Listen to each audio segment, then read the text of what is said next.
Hello, my name is Lauren, and I'm 32 years old. I was married to my husband Ryan for 3 years before something unexpected happened that turned our lives upside down. It all began with the arrival of my younger sister, Julie. She's 3 years younger than me, and during our childhood, she was nothing short of a bully. Julie had inherited my mother's striking features, sharp facial structure, slim figure, and piercing blue eyes. Meanwhile, I took after my father with brown eyes and a softer, fuller body. Growing up, I struggled with my weight and had to adhere to strict diets to maintain a healthy shape, whereas Julie stayed effortlessly slim without any such efforts. Our relationship as teenagers was strained, to say the least. Julie always thought she was better than me and made sure I felt it. But I wasn't one to be easily pushed around. Our arguments often escalated into intense fights, far beyond typical sibling rivalry, and our parents frequently had to step in. When I left home for university, I felt a huge sense of relief. We didn't stay in touch much after I moved out, only seeing each other on a few occasions where we managed to remain civil. One day, as I was finishing up work at the office, I received a surprising phone call from Julie. "Hey Lauren, it's Julie." "Julie, hi, what's up? It's been a while." "Yeah, I just got a job in Texas, but I don't have a place to stay yet. I'm new to the city, and it's my first time outside Maryland. Can I crash at your place for a few days until I find somewhere?" I hesitated but then found myself agreeing. Okay. "Great, see you soon. Bye." I had moved to Texas after university for work and had settled down there. Even now, I'm not entirely sure why I said yes to her request. Julie was still single at the time according to our mother. She hadn't found the right man yet, so she chose to stay single. When I got home, I told Ryan about the situation, and his reaction was pretty laid back. "As long as she doesn't cause any trouble for me, it's fine. We can set up the guest room for her," he said. I never told Ryan about the troubled relationship I had with my sister, Julie. To be honest, I was too embarrassed to bring it up. I wanted to leave the past behind and never mentioned it to anyone. At first, when Julie moved in, she didn't cause any trouble. She mostly stayed in her room and kept to herself. But over time, I started to notice that she was getting closer to Ryan. It had been almost 3 weeks since she came to stay with us, even though she initially asked for just a week. I knew how hard it could be to find a place in the heart of the city, so I couldn't just ask her to leave. One day, I came home and found Ryan and Julie sitting comfortably on the sofa, chatting and snacking together. It caught me off guard because it was the first time I'd seen them spending time together like that. Ryan usually came home late from work, so it was surprising to see him there early. "What's going on, guys?" I asked. "Hey, Lauren, Julie and I were just talking about our college days. Your sister is really fun," Ryan said with a grin. I smiled and nodded, trying to hide my unease. I was actually thinking maybe Julie should stay with us instead of finding another place, Ryan suggested. "We have a spare room anyway, but she's worried you might not like the idea." "If you're okay with it, then so am I replied. "She's my sister, after all." "But Ryan, how come you're home so early?" "I wasn't feeling well, so I took a half day and came home this afternoon. Julie was really sweet and made some hot soup for me. I'm feeling much better now," Ryan explained. "That's nice. Thanks for taking care of him, Julie," I said, trying to sound genuine. "Of course. Besides, Ryan is really fun to be around. You're lucky to have found such a charming man with money," Julie teased. "Excuse me," I said, feeling a bit taken aback. "I was just joking, Lauren. Relax. You still don't get my jokes, do you?" Julie laughed. "Oh, you got her, Julie. Look at her face," Ryan chimed in, both of them laughing like school kids. I forced a smile and excused myself, heading to my room. Deep down, I wasn't sure if letting Julie stay with us was a good idea. I had this nagging feeling that she was still the same person who couldn't stand anyone having a better life than hers. But I couldn't bring myself to say no to her just based on a hunch. They say instincts are like guardian angels, and mine were screaming that something wasn't right. Ryan seemed to be increasingly fascinated by Julie, her fashion sense, her diet plans, her habits. It all felt off to me. I eventually confronted Ryan about his growing closeness to her, but he just brushed it off. "Don't be jealous, I'm just being a good host to your sister," he said dismissively. But my instincts told me there was more to it than that, and I couldn't shake the feeling that trouble was brewing. I started to notice a change in Ryan's behavior over time. He became irritable at the smallest things, and never missed a chance to criticize me, whether it was about my fashion choices, eating habits, or anything else. He would often say things like, "Lauren, you should really consider updating your wardrobe. Maybe you could take some fashion tips from your sister." I'd respond, "Thanks for the advice, but I think I have a pretty good sense of style, and I'm comfortable with the way I dress." But he'd snap back, "You're just jealous of Julie, aren't you? She's only 3 years younger than you, but she looks so much more youthful and attractive. Looks like you're too fascinated by my sister, aren't you?" I'd reply, feeling the sting of his words.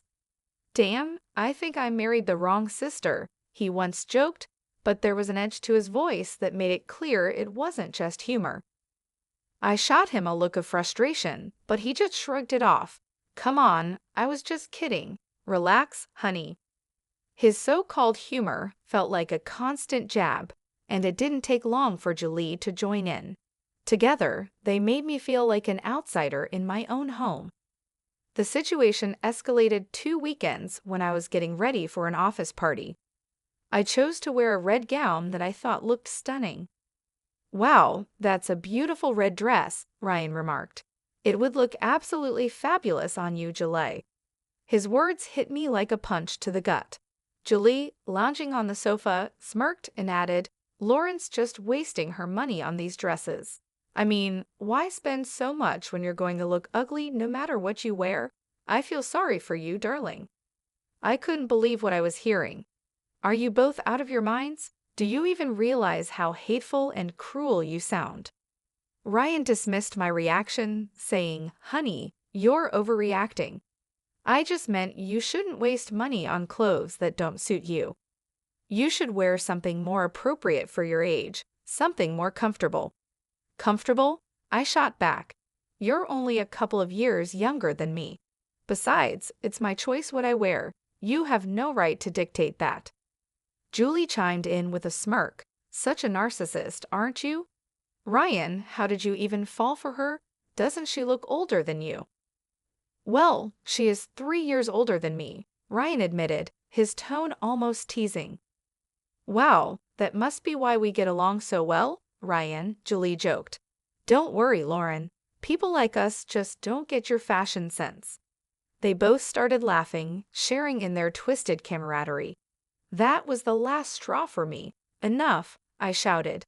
"How dare you both sit in my house and gang up on me like this? How dare you speak to me with such disrespect?" Julie's expression darkened, and she shot back, "You're so insecure, Lauren. Are you seriously accusing me of trying to mess with your husband?" "Don't you dare twist my words," I warned. "I'm not like you, desperate and willing to do anything to get what I want." The tension in the room was palpable, and I knew that things would never be the same. The bitterness and betrayal had driven a wedge between us that couldn't be easily repaired. I stormed out of the house, fuming with anger and cursing myself for ever letting Julie stay with us. As I walked, I couldn't help but think of ways to get back at those two for turning my life upside down. The next day, Ryan approached me with a request that was both surprising and infuriating. "Hey, I think we should give our bedroom to Julie," he said casually. "What? Why on earth would you suggest that?" I snapped, barely able to contain my frustration. "Well, Julie's been complaining that her room is too small, the mattress is uncomfortable, and she doesn't like the fixtures in the guest bathroom," he explained. "Isn't that a bit much?" We've given her a place to stay, and instead of being grateful, she's nitpicking everything. There's no way I'm giving up our bedroom for her, I shot back. Come on, she's a guest. We should do our best to make her comfortable, he insisted. Technically, she's not a guest anymore since you've invited her to stay permanently. Even if she were a guest, the guest room is exactly where she should be, I responded, holding my ground. Ryan's face darkened with annoyance. Julie was right, you're insecure and selfish, he said before storming out of the room. I was exhausted by their constant demands and mind games. My sister had always been jealous and spiteful, unable to tolerate anything good happening to me. Our bedroom was larger and more comfortable than the guest room, and it seemed like she couldn't stand that fact. I had noticed her snooping around in my room, checking out my wardrobe, but I never imagined she'd go so far as to ask Ryan to switch rooms. This incident made me rethink all the little things I'd brushed off before. Sometimes my wardrobe looked different, with clothes that had been neatly ironed now wrinkled, and my makeup items left in disarray. I became certain that Julie was sneaking into my room while I was out, but I needed solid proof before confronting her. I decided to vacuum the room thoroughly, hoping to find some evidence. Halfway through, I discovered something that confirmed my suspicions: Julie's ring, lying beneath the bed. That small discovery set off a whirlwind of thoughts in my mind. Why was she sneaking into my room? Was she stealing from me? Or was there something more sinister going on? The idea that she might be having an affair with Ryan crossed my mind, and I knew I needed to confront her in front of him to gauge his reaction. Later that day, I approached her with the ring in hand. Julie, while I was cleaning the bedroom today, I found your ring beneath my bed. Here, you might want this back, I said, watching her closely for any sign of guilt or surprise. I handed the ring to her. Oh, thank goodness you found it. I've been looking for this for days, Julie said with a calm smile. I watched them both carefully. Ryan looked confused, while Julie remained surprisingly composed. How exactly did your ring end up in my bedroom? I asked, trying to keep my voice steady. Oh, I was changing in your room, and it must have slipped off my finger and rolled under the bed. I searched for it but couldn't find it, she replied, as if it was the most natural thing in the world. I was stunned by how casually she responded. And why were you changing in my room? I pressed. Oh, I used your bathroom because the water wasn't running properly in mine, so I thought it would be easier to use yours, she said, still calm. Really? But you didn't mention anything to me. I could have called a plumber to fix it, I said, not buying her story for a second. Before Julie could answer, Ryan cut in. Come on, Lauren, why are you making such a big deal out of this? It's a small thing. And besides, that's why she wanted to switch rooms anyway. I'll call the plumber and get it sorted. Julie had always been a master at lying, even when we were kids. I knew she was making up this story on the spot, and I could see that Ryan, who had been confused at first, was now completely taken in by her calm demeanor and smooth lies. It was clear to me that something was going on between them, but I needed solid proof before I confronted them. Otherwise, I would just come across as paranoid. So, I decided to bide my time, swallow my anger, and gather evidence. We had lived in that apartment for years, and I had a good relationship with the security guards and the building's caretaker. The next day, I casually struck up a conversation with the guards, trying to gather information about Ryan's comings and goings. To my surprise, one of the guards told me that Ryan came home every afternoon and then left again before evening. That piece of information was the missing link I needed. I was shocked he was taking breaks from work to come home and spend time with Julie, only to return to the office as if nothing had happened. It was infuriating, but I didn't let my anger show. Instead, I began to plan my revenge on both of them. Sleeping in that bed, knowing what had been happening behind my back, made my skin crawl. But the thought of exposing my sister and my deceitful husband kept me going. I knew I had to be smart about it. I devised a plan to finally confront them. I called my parents-in-law and invited them over for lunch, telling them that Ryan had been promoted and I was throwing a surprise party to celebrate. I'd offered to pick them up the next day in the afternoon, so we could all arrive at the house together. Little did they know, this was all part of my plan to reveal the truth and take back control of my life. I considered calling my parents to witness the shocking scene that was about to unfold, but I hesitated. I was worried my mother might accidentally tip Julie off, so I decided to keep them out of the loop. The next afternoon, I called the security guard of our building. "Hi, this is Lauren from apartment 255. I can't seem to reach my husband, Ryan. Did you see him come home this afternoon?" "Yes, he just arrived a little while ago." "Do you want me to pass a message to him?" the guard replied. "No, that's okay. I'll try calling him on the landline." "Thank you," I said before hanging up. I quickly drove over to my parents-in-law's house to pick them up. "Hey, come on in," I greeted them with forced enthusiasm. "Lauren, why did you plan a surprise on a weekday?" Teresa, my mother-in-law, asked curiously. "Well, Ryan called in sick today because he wasn't feeling well, so I thought a surprise party might cheer him up.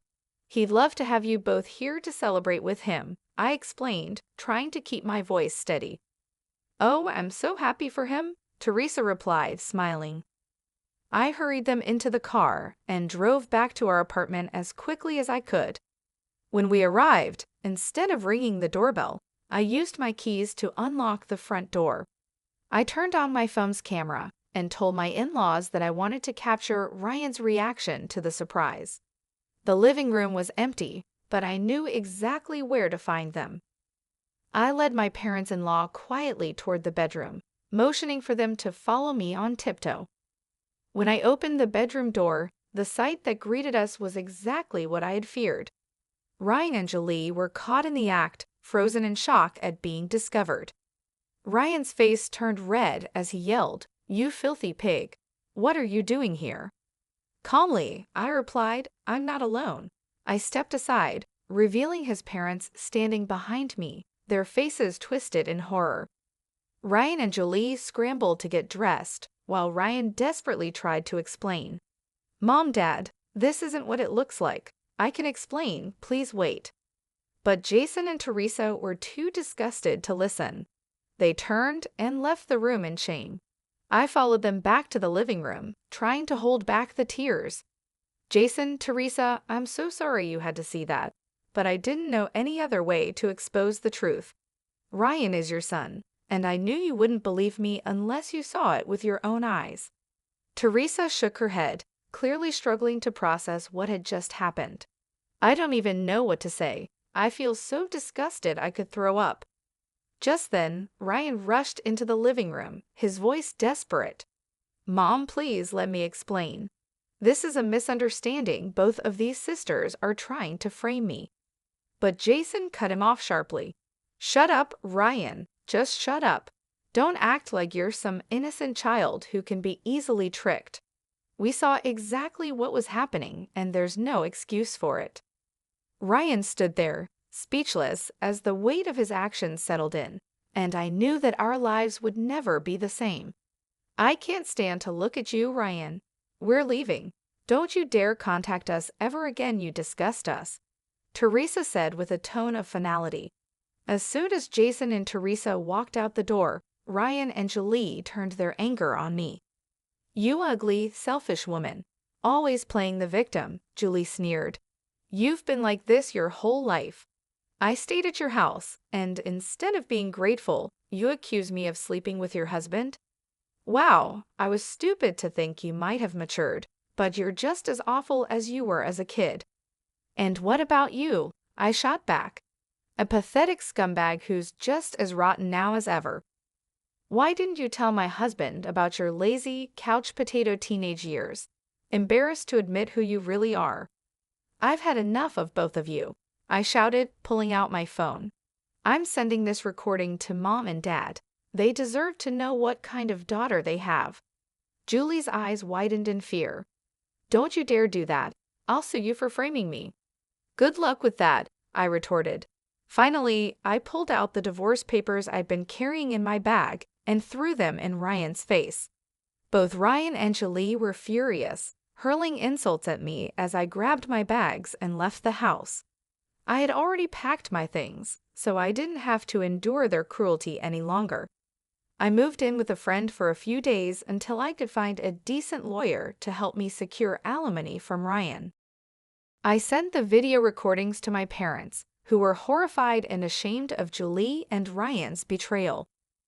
My parents wanted me to move back to Maryland, but I was determined to rebuild my life on my own, so I stayed with my friend. 6 days later, I received a call from my mother-in-law, Teresa. "Lauren, where are you?" she asked, her voice trembling. "Teresa, what's wrong?" "You sound upset," I replied, concerned. "It's Ryan. He's been arrested for embezzling funds from his company." "What?" I gasped. "Yes, the amount is massive, over $500,000. We need to return the money as soon as possible, or he'll face criminal charges with severe punishment." $500,000, oh my God, I whispered, trying to process the information. "Yes, and if we don't pay it back, Ryan's situation will get much worse," Teresa continued, her voice full of despair. "Then why don't you ask him to pay the money back and be done with it?" I suggested. "Julie has run off with the money," Teresa explained. "The police are looking for her, but we think she's already left Texas. Ryan transferred the money to her account to avoid suspicion, but after he got caught, she disappeared. He's been trying to reach her, but she's abandoned him." The shock of it all left me speechless. Julie had not only betrayed me, but also Ryan, taking the money and running, leaving him to face the consequences alone. I wasn't shocked to learn that Julie could do something so selfish. She was always a terrible person. "Teresa, I understand what you're going through, but after everything I've seen, I'm afraid I can't offer any help to Ryan. I'm sorry, but I just can't. But we need to find Julie and the money to save Ryan. Could you help the police by giving them details about Julie's friends and relatives where she might be hiding?" Teresa pleaded. I paused, taking in all the information. "Teresa, it's been over a decade since I left Maryland, but I'll see if I can remember anyone Julie might be in contact with." After hanging up, I started making a list of friends and relatives where Julie might be hiding. For a moment, I hesitated. Was it right to give this information to the cops and potentially get my sister arrested? But then, memories of all the humiliation and bullying Julie had put me through flooded back. I knew that even if Julie was arrested or the company got the money back, Ryan might still escape with only minor consequences. That thought fueled my determination. I decided to take my revenge on both of them and gave all the information to the police. There was no way I was going to let Julie enjoy that stolen money. One name stood out on my list: Lily, Julie's best friend. Lily was just as devious as Julie, and I had a strong feeling that Julie would be hiding out with her. I was right. 5 days later, Julie was arrested at a bar in Maryland, partying lavishly with Lily. The police investigation also uncovered that Lily was deeply involved in the money laundering scheme. It turned out that Julie and Lily had been embezzling funds from companies for quite some time. Ryan, being a newcomer to their schemes, was charged with lighter offenses and was released on bail after a few months. However, Julie and Lily faced much more severe charges. My parents, disgusted by what Julie had done, refused to bail her out. While all of this was unfolding, I filed for divorce and alimony from Ryan and Julie. Since both were in jail, they had to pay the alimony from their savings. When Ryan was finally released, he struggled to find a decent job due to his criminal record. He ended up losing all his savings to the divorce and court cases, and eventually had to take up an odd job just to get by. As for Julie, she remains in jail, rotting away with her evil friend Lily. Sometimes, revenge can be incredibly satisfying.